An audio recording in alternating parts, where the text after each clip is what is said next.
And we ask that you keep yourself muted and you turn off your video if you don't want to be seen. We also ask that all participants put their name and their zip code in the chat box so that we can capture this for grant funding that the Alzheimer's Association receives to provide these presentations. If you have any questions as we go along, please type them in the chat box and we will answer them. All right, go ahead. Great. So I've decided to keep today's program low tech, so just be myself. And I'm just going to talk through what the 10 signs of memory loss is and what's typical memory loss as we age. This says they're still connecting. Do you think she can hear us? Mine says it's still connecting. Does that not say still connecting to audio on your side? I just want to make sure she can hear me, or he, the person.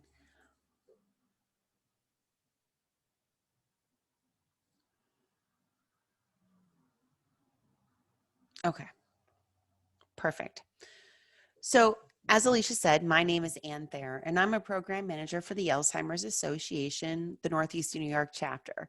I'll give you a little bit of information about what we do once we get towards the end of today's program. So just to get us started, I figured it would be helpful if I could kind of start off by explaining the difference between dementia and Alzheimer's disease. That might be a good spot to start. So dementia is the umbrella term. It's like saying the word flower, and there's many different types of flowers. There's many different types of dementia. Alzheimer's disease is the most prevalent form of dementia. So as I said, it's like the word flower. There's roses, there's daffodils, tulips. Those are all different types. There's other types of dementia. There's Alzheimer's disease, the frontal temporal dementia, Lewy body dementia. So in order for something to be classified as a dementia, 4 things have to be true. 1, there has to be a decline from a higher function. So for an example, I'm horrible at names. I've always been bad at names. So if I forget somebody's name, that's not a sign of dementia for me because I've always been bad at it. However, I'm great with faces. I can see a face, I can recognize it, may not be able to tell you who they are, but I'll know if I know them. So if I started having issues recognizing people, that would be a sign of dementia for me. So again, it has to be that decline from a higher function. The second component is that it has to be severe enough to impact daily life. So if there's some memory loss, however, the person's able to still function 100% independently and has no bearing at all on their daily activities, then it's something we called mild cognitive impairment. That's when there's memory loss. It may show up on tests. However, it does not impact the person's daily life at all. So again, to recap, in order to be classified as a dementia, there has to be a decline from a higher function. It has to be severe enough to impact daily life. And then it has to impact 1 out of 4 things. So the first being memory, which we're all familiar with. That's what we think of when we think of dementia or Alzheimer's disease, is that memory loss. And it's usually that short-term memory loss. And I'll get back into that in just a moment when I go through the 10 warning signs. The second thing would be an impairment in their communication. So forgetting a word, substituting an unusual word, losing their train of thought. Any of those things would be changes in communication. The third thing is the executive function, which is the ability to plan, reason, to coordinate, to organize, to plan that holiday meal might be a little bit challenging. That's an executive function. So that would be a sign of a dementia. The fourth thing and final thing is a visual spatial, or the placement. This one's a little bit more challenging. So visual spatial, let me give you a few examples. It's what we use when we drive to put that car between that yellow and the white line so we know where it is. It's how we know how far ahead the next car is when we drive. It's what we use when we try to button a button so we can line that up and find the hole and line up the button. That's visual spatial. So again, you only have to have a decline in 1 of those for it to be classified as a dementia. There's over 50 different types of dementia. Alzheimer's disease is the most prevalent form, and it really accounts for about 75 to 80%, depending on whose stats you check, of all dementia. And we're actually seeing a number of people have what we refer to as a mixed dementia, meaning that there's more than one type. So as Alicia said, I'm going to be here today explaining what the 10 warning signs are for Alzheimer's disease. And then at the end, after that, I'm going to give you the steps to a proper diagnosis. So if we see these signs in ourselves or someone, we know what we need to do to get a proper diagnosis, and then also possibly give you some tips on how to approach someone that you may be concerned about. So first, the very first sign that we'll talk about is that memory changes that disrupt daily life.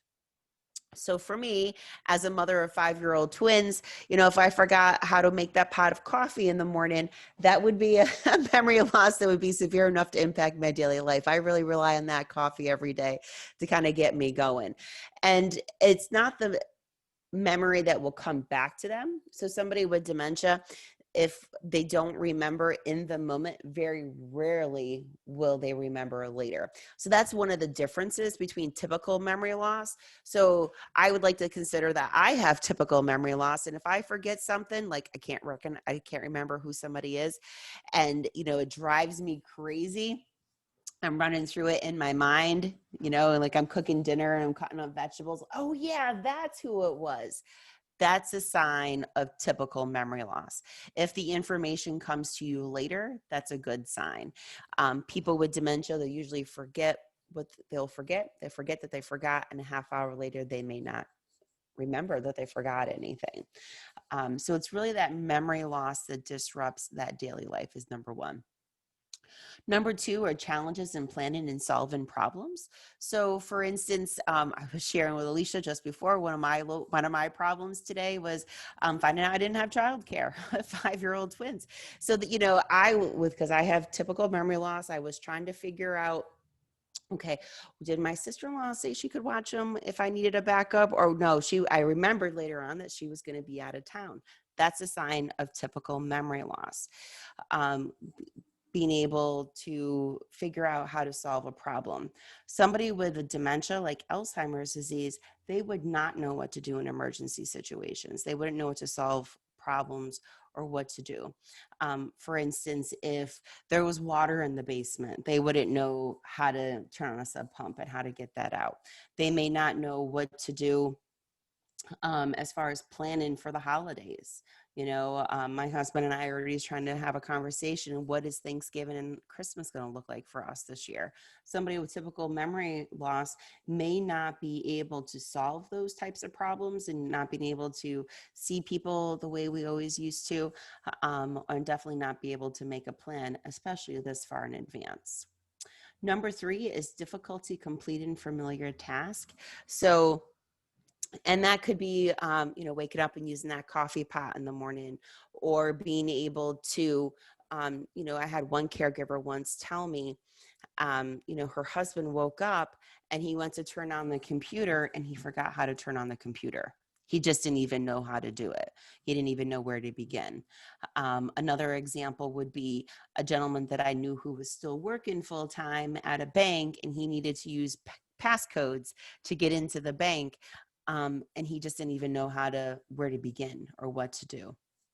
So not being able to complete those familiar tasks.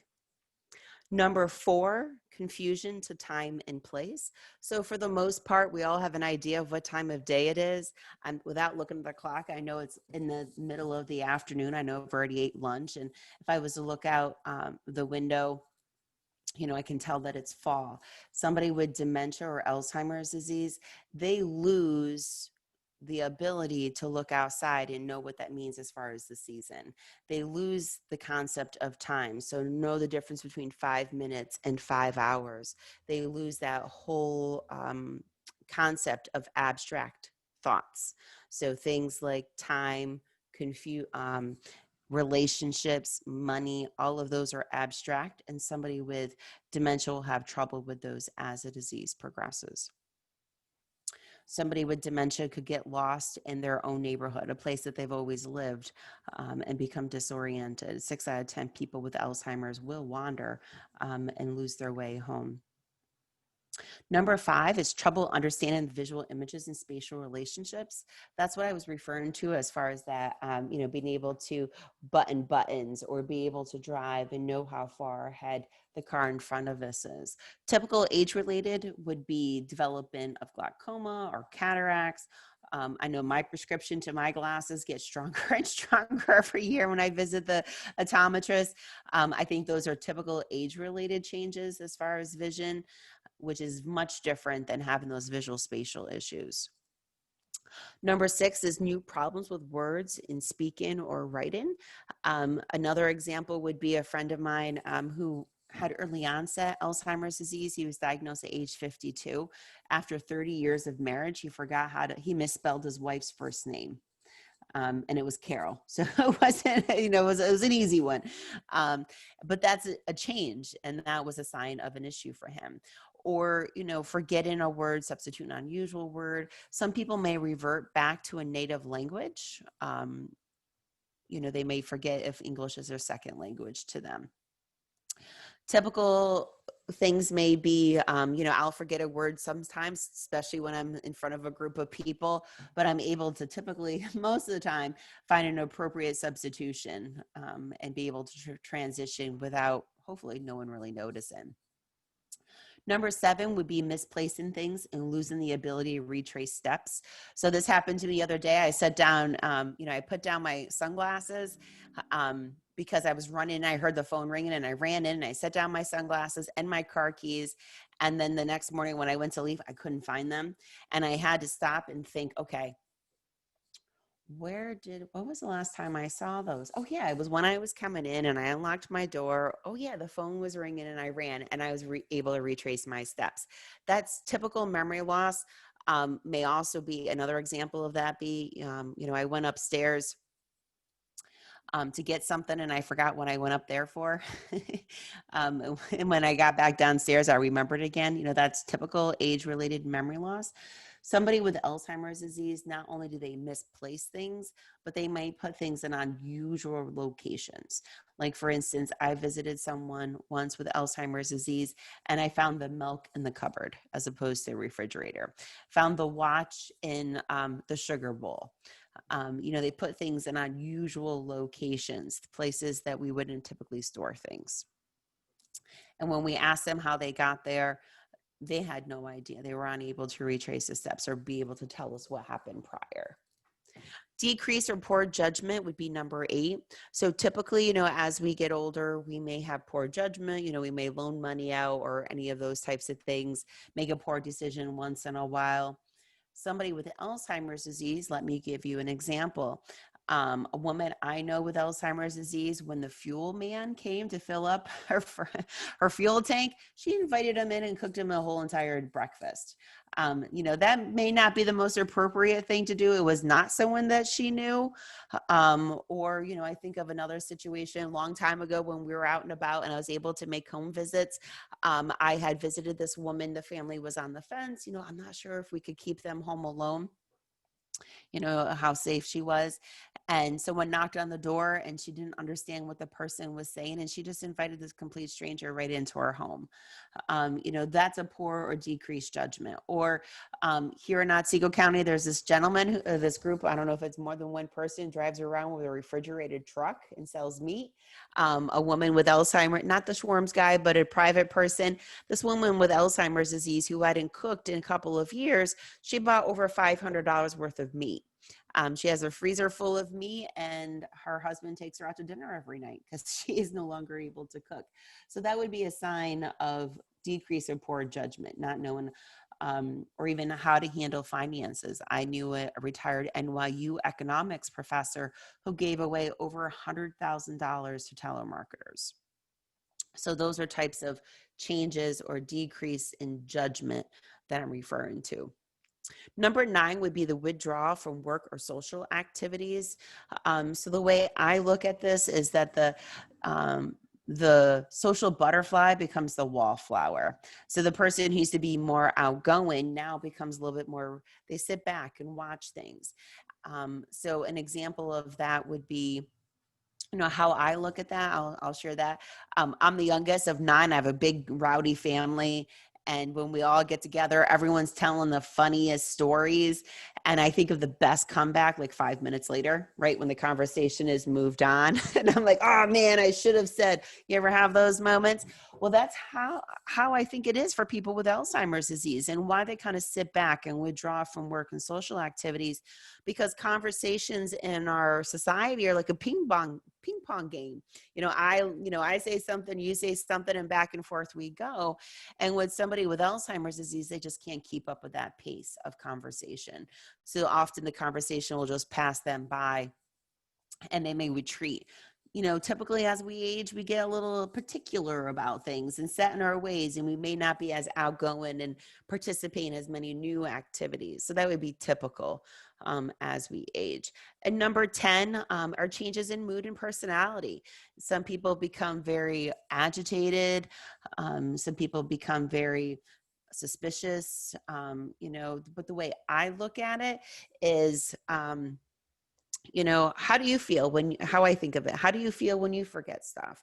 Me, I get very embarrassed. I mean, I work for the Alzheimer's Association, so I'm really embarrassed. I feel like people hold me up at a higher level or higher standard than typical people. So the way I look at the mood and personality changes is the person is climbing what I refer to as the happy mountain. Everything's just fine. They get to the top of the happy mountain and then they forget something.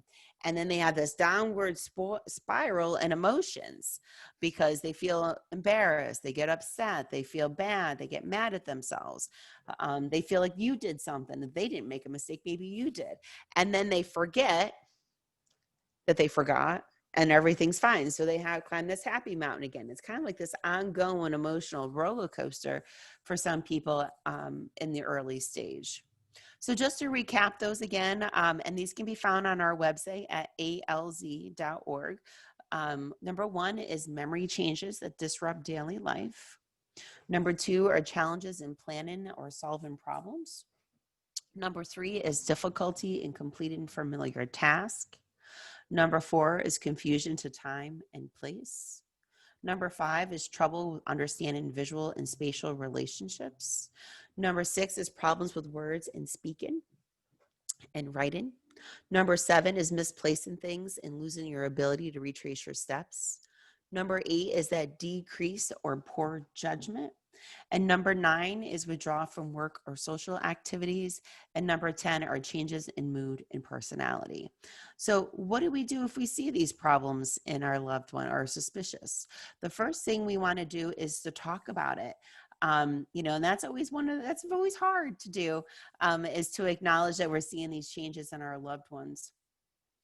But I would refrain from saying the A word or the D word. I won't say, I don't think you have Alzheimer's disease or dementia. I wouldn't approach them in that way. I would suggest wait for them, because usually in the early stage, they may say, oh shoot, what was that? If I saw my loved one struggling or experiencing memory loss in the moment, I may say something like, oh, geez, that must be so frustrating. I am so sorry you're experiencing that.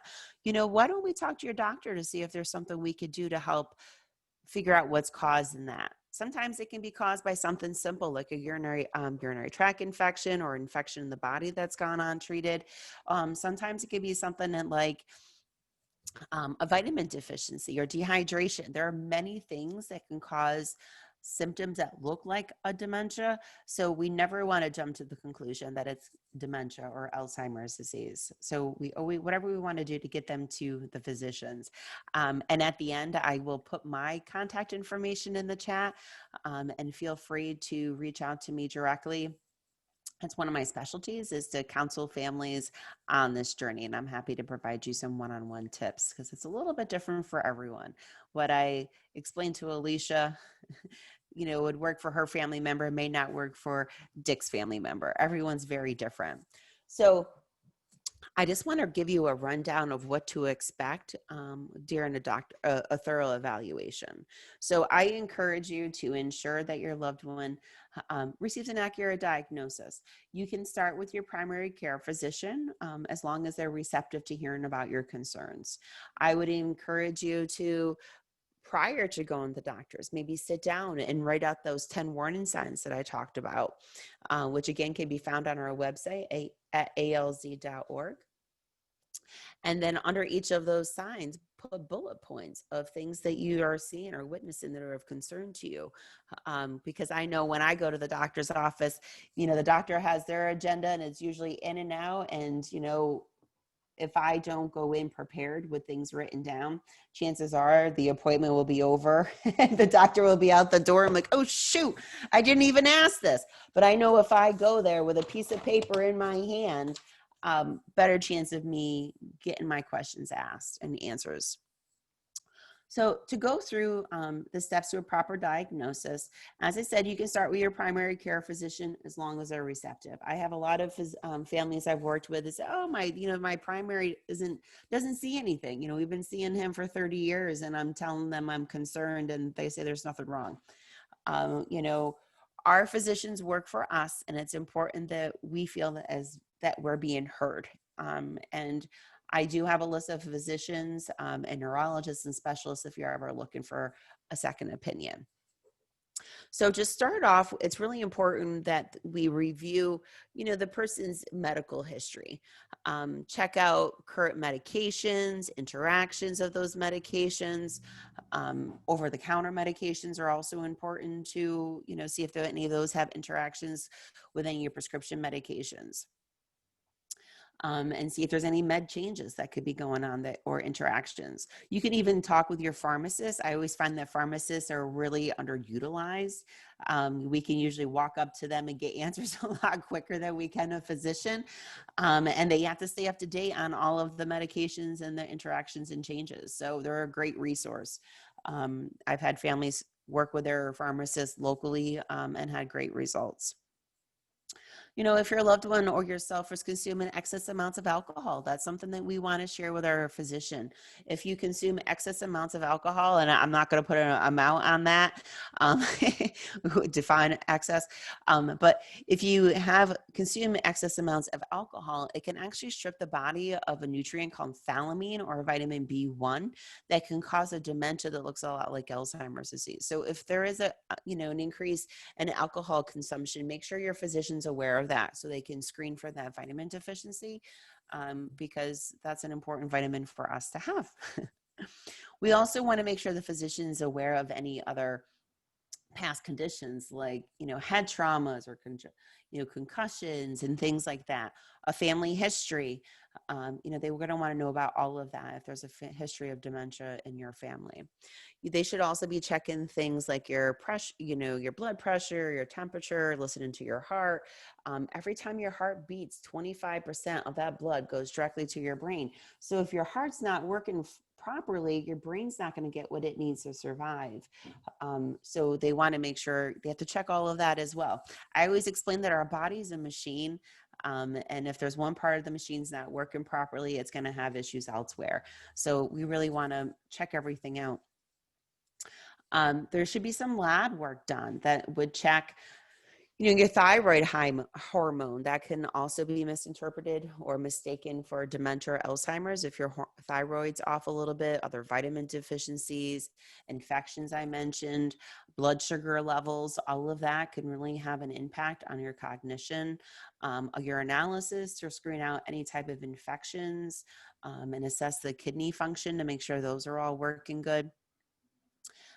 You may also receive something that they call MMSE, mini mental status exam, or a mental cognitive exam. It can be done in a battery of ways, different ways. It could be similar to the test that we heard Donald Trump or President Trump have. Remembering 3 animals, things like that. They may ask you to spell the word world backwards, count backwards from 100 by 7. And they're not looking at you to be able to rattle those off, because I don't think I could either. I think I would need to use my fingers and toes, 193. Yeah, I need to use my fingers and toes. But that's okay, because what they are doing is they're really just checking to see if you have that executive function that I discussed at the beginning of this program, to see if you can figure it out. So they're not looking at you to have that memorized or that quick arithmetic. They're looking at you and having the ability to solve that problem. They may also use what we refer to as a clock diagram, where they just give you a blank piece of paper and ask you to draw a clock that says 1:45 or 1:45 or whatever it may be. And by asking you to do that, they're actually testing those four components of a dementia that I spoke of earlier: communication, memory, remember what a clock looks like, communication, understanding how to follow directions, the executive function, to be able to know what 1:45 looks like on a clock and what that means, and the visual spatial, to put the numbers all in the right place on the clock. And sometimes that's used, especially when I think that's a great resource, a great testing tool, because I mentioned the economics professor from NYU. He was able to pass those mini mental status exams far into the progression of the disease. And I've known retired farmers who dropped out of school at a very young age who may have never been able to spell world frontwards, let alone backwards. So sometimes I feel like that takes the education component completely out and really just focuses on those four things: memory, communication, executive function, and visual spatial. At this stage, they should also be doing a depression screen. Sometimes it's kind of like the chicken and the egg. What came first? Is the person depressed because they're forgetful, or is it appear that they're forgetful because they're depressed? Clinical depression, the person may be withdrawn from social work, social activities. They may have these mood changes. They might be forgetting to pay bills and things like that. Because if you're clinically depressed and you're not even able to get yourself up and going in the day, it may appear like dementia and Alzheimer's disease. So that is something that should also be done at this point. And lastly, the diagnostic should include some brain imaging, MRI. And basically what that is used for is to rule out all of these other types of dementia. So when we have an MRI, that is to ensure that there's no tumor in the brain that could be causing some memory loss. My cousin, actually, his grandmother had a dementia, and she had an MRI, and it turned out she had a tiny, tiny, tiny little pea-sized tumor in her brain. And that caused her dementia. She thought her grandson, she kept calling her grandson, her nephew, and she was forgetting all those relationships and things like that. But it was all caused because of the tumor, not because of dementia or Alzheimer's disease. So, she was able to get the appropriate treatment. Also, I was at a health fair once, and this gentleman came up, was like, "Oh yeah, I had Alzheimer's disease." And I'm like, "What do you mean you had that?" I had to pick my jaw up off the floor because nobody's ever said that in past tense to me. And it turned out what it was is he never had an MRI. And he was progressing rapidly. His family moved him into an assisted living facility, sold his house, everything. And the facility noticed that it wasn't progressing like the typical dementia, Alzheimer's. And they took him to a neurologist, and he had an MRI done. He had, it's called hydrocephalus. He had excess fluid putting pressure on his brain. They went in, they put a shunt in, they drained all the excess fluid, and that man was there working the table for the VA that day. So it is important to have the MRI to rule out these other causes, which can be reversed, or recognize other causes like strokes that can be prevented.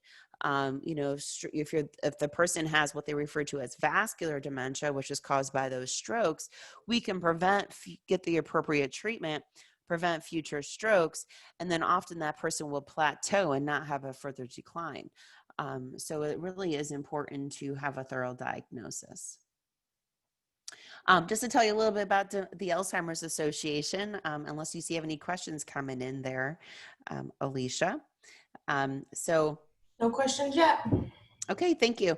I'm just looking at my phone number because with my internet phone being working from home since COVID, I only know my 547 number, and that's not any good for anyone. So I want to make sure I give up the right number. So I work for the Alzheimer's Association, which is a private non-for-profit. And really what we are here for is to help guide families on this journey. I'm a memory loss, dementia, and Alzheimer's expert. I've been doing those over 15 years. Whew, it's hard. It's kind of scary, but yeah, 15 years. This month is my anniversary. And what we do is we help families, you know, from the steps to a proper diagnosis, like I did here today in the program, all the way to end of life and everything in between. We can help connect you to community resources, help you make sense of all the changes in communication and behaviors. Really, the disease experts is really what our strength is. We have a website that has a wealth of information, alz.org. And what we do is we have a 24-hour helpline that's available 7 days a week, 24 hours a day. And I'll put that number in the chat at the end as well, because I think people can access that even through the recording. So we have a 1-800 number, 1-800-272-3900. Again, that number is 1-800-272-3900. That rings to our care consultants at our national office 24 hours a day, because we know things happen outside of business hours. So we have that available. And then if you were to call the 1-800 number and you're from here in Otsego County, you would actually, I would receive an email the next business day that says, you know, Alicia from Cooperstown called. This was her concern. This is what we did to help. And then I'm able to follow up as your local program manager. The Alzheimer's information is relevant no matter where you live. However, when it boils down to local resources like physicians and things like that, I'm an expert in this region. We also provide care consultations at no cost, and these can happen virtually like this program, or over the telephone right now during COVID. And what we do is we can help families develop a plan, help you divide what's part of the disease, what's part of, you know, aging process, and really help tailor the conversation around your loved one. And those are ongoing. The way I'm not a case manager, however, the way I explain it is I'm your new best friend who's an expert in memory loss, dementia, and Alzheimer's. You decide how involved the Alzheimer's Association is. There are families that I have worked with since the year I started that I'm still in touch with, and they still reach out to me for support. And then there's families I hear from once and I never talk to again, and that's okay. We're here when you need us.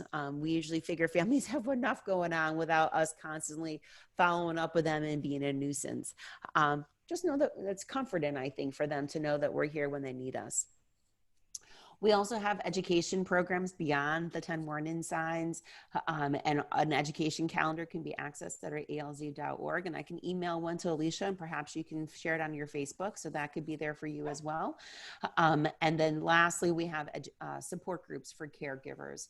So we have monthly virtual meetings as well as telephone calls for caregivers to connect with other caregivers and really build some support along this journey. So I'm going to go ahead and I'm going to put my contact information in the chat. Do you have any questions, Dick? I see you back there listening. Oh, very good. Thank you. And S. Smith, did you have any questions?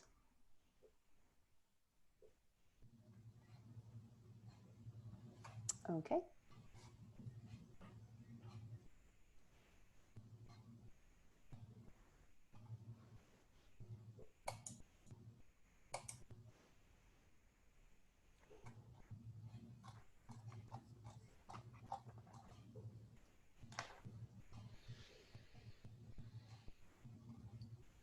No questions have come through. Okay.